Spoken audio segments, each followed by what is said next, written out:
next 48 hours are said to be crucial as Russia stands on the brink of war with Ukraine. They, of course, deny that, don't they? They're not going to invade, they say, but all the intelligence from America and other places suggests that it could be happening this week.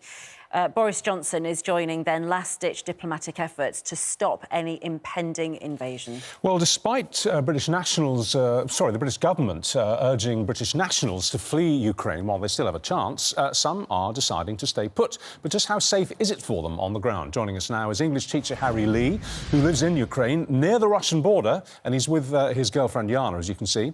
We have Ukrainian journalist Nataliya Gumenyuk, who is currently in the eastern city of Slavansk, and that's, again, very close to the Russian border. Here in the studio, Major General Chip Chapman, who served in Russia in 1993 after the fall of the Berlin Wall. And I'll be fascinated to ask you what you think an invasion would actually look like, how it would actually unfold if it happens. But let's go back to Ukraine. Let's talk to Harry Lee. Harry, as I say, you are in what could very soon be a war zone. I mean, you're actually very close up against the Russian border. Are you not nervous? Good morning. No, not really. At the moment, nothing's happened as such, and life's continuing here as normal. There's no major concern in the streets or in day-to-day life, and neither of us really have any concerns at the current moment. Well, you don't think that they're going to invade, you mean? I can't comment on that, really. I'm not a politician or Democrat. I can't say they will or they won't. There is a risk. Everyone accepts that. But nothing's happened at the current time. No, of course it hasn't, but the point is it might. I mean, honestly, I don't know how old you are, but if you were my son, I would be asking you to get on a plane home this morning. Because if it does happen, it's going to be bloody, because the Ukrainians are going to fight back. They're not going to roll over. No, and if something does happen, of course, we do have a contingency plan. We have made some sort of backup just in case the worst does come to the worst and we are forced to leave this area. We have made a plan that would be conducive and be able to get us to a more safer place.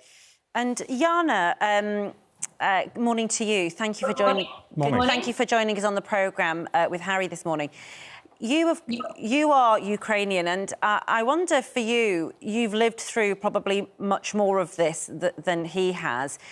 That psychological pressure that comes from Russia has been there for many, many years, and thousands of Ukrainians have died, haven't they, over the last sort of decade. For you, does today feel any different to how it's felt, you know, last week or last year or 2 years ago?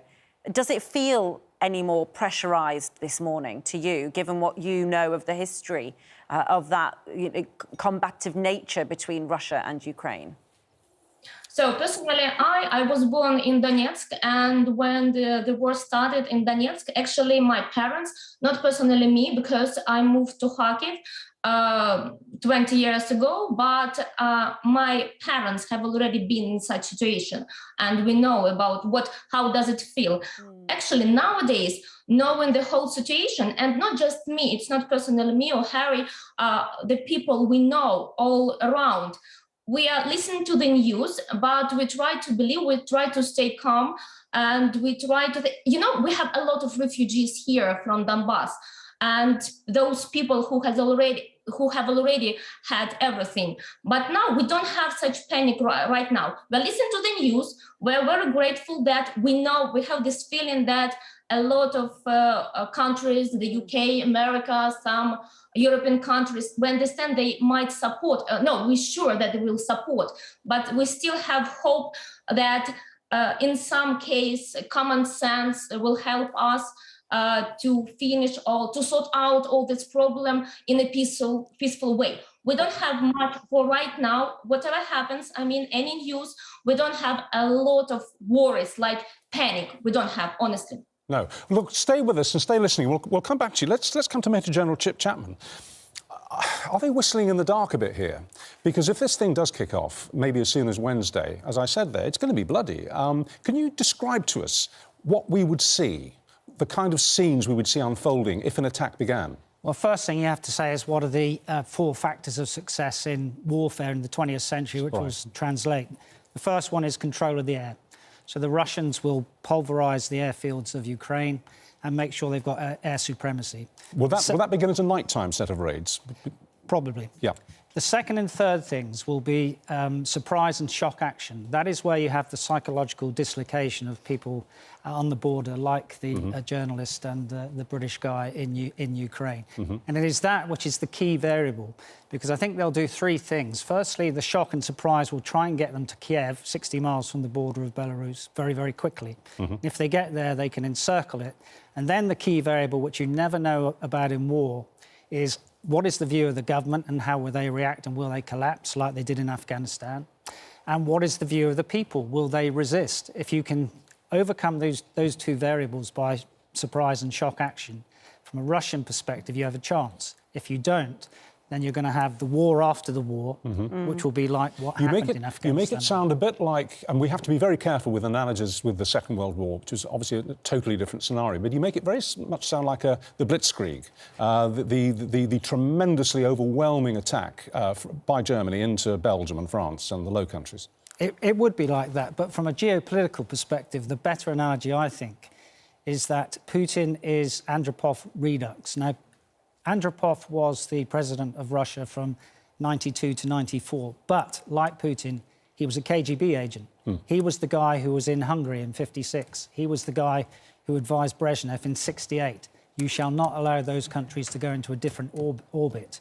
And it's the fear of Ukraine going into the Western orbit which drives Putin to do what he does. Let's speak to the Ukrainian journalist Nataliya Gumenyuk, who's been speaking to us this morning and is back with us. You've been travelling along that eastern border with Russia, and we were just hearing from Yana there, particularly about a sort of a local, ordinary person's perspective. And I just find it interesting, on the front of the Daily Telegraph here, I'll just describe, there's a picture here, it says, of a 79-year-old woman called Valentina Konstantinovska. And she holds a machine gun during basic combat training for civilians organised by Ukrainian special forces in the east of the country. And Chip talks there about what kind of readiness there might be and what kind of resolve there is amongst local people in Ukraine. Nataliya, what can you tell us about that? That there's a difference, isn't there, to say what it was like in 2014, when there wasn't as much training, but in the intervening years, the Ukrainians themselves have become stronger, haven't they? So indeed, both the army and civilians, so they are more resilient. I should remind that the actual battles were taking place mainly 7 years ago. So the last 7 years, despite of everything, were perfectly, especially in the capital, nothing ever had happened. But people are ready, people are on alert. However, they find it unhelpful to speak about the imminence of the invasion, because the situation is read in a different way. That it's a part of the deterrence of the Ukrainian allies, such as US, to announce a possible plans so they won't happen. So since despite there is this huge psychological pressure on the country and the embassies are pulling out, their staff, that's the part to say that we know it. So Vladimir Putin won't kind of attack in a couple of days. Also, people think that's a longer story. It's not something about 2 days. This situation could go on for, months and months, and totally roll out any idea of the blitzkrieg.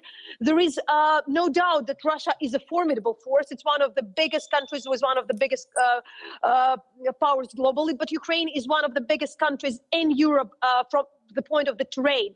And actually people quite confident that they make Ukraine unconquerable for Russia.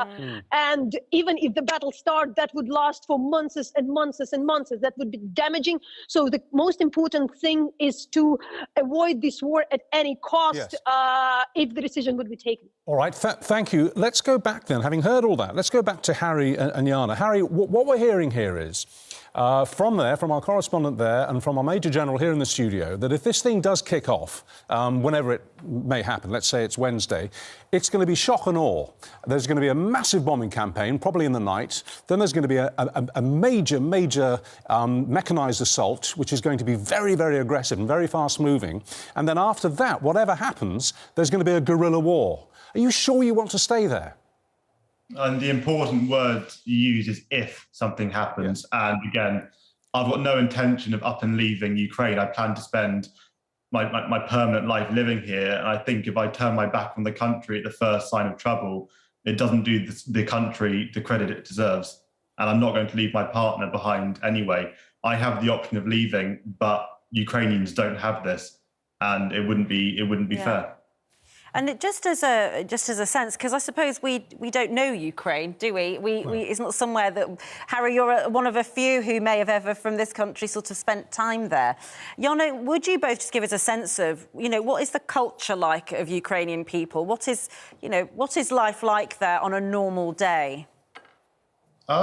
Ukrainians are famous for being incredibly patriotic people. They love their country, and I think in terms of day-to-day life, it's in some ways incomparable to England and the life that I was used to beforehand. Yes. But in other ways, there are similarities, and people go about their day-to-day business and live their life, really. Well, let's come back to Chip Chapman here. If it does happen, and if we then do see a guerrilla war, the guerrillas, the civilian army would have to be... They'd have to be funded and they'd have to be armed, wouldn't they? They'd have to be replenished. So we would get drawn into it, wouldn't we? We're drawn into it in the sense that one of the things we already announced was that we would provide military assistance to the war after the war, alongside the sanctions, both the financial sanctions, which would take place, sort of dislocating Russia from the global financial system, and from the embargo of American technology to Russia. So all those three things have been telegraphed to Russia to try and raise the cost to them of any potential re-invasion, because, of course, they already invaded in 2014. And very briefly, this is more of a political question. Do you think this thing could be averted? We could hit a compromise if we said to Russia, all right, for the time being at least, for the foreseeable, we won't allow Ukraine to join NATO. Do you think that would buy them off? Well, the historian of my youth used to say nothing is inevitable until it happens. I don't think that's the right approach, but I don't think war is inevitable whilst you've got dialogue, diplomacy and deterrence. Okay. And can I just ask you, as you deal in facts, don't you, and intelligence, that's your sort of, that's how you operate. Does gut instinct play a part for a major... No, well, I think you have to be... what Ben Wallace said was that a war is highly likely. That is an intelligence term used by the Joint Intelligence Committee, the highest committee in UK. That means an 80 to 90% probability. Threat is capability, intent and opportunity. We know the capability is there. We know the opportunity is there. We just don't know if Putin has the intent. OK. And that's the guessing game at this stage, isn't it? Yeah. Really interesting to hear your view. Thank you to Harry and to Yana as well for speaking to us. Yes, and good luck to you both. Yeah, and good luck to both of you. It's a testament to the strength of your relationship, I suppose, that you're both in this together. So congratulations to you two for having such a strong bond. Absolutely.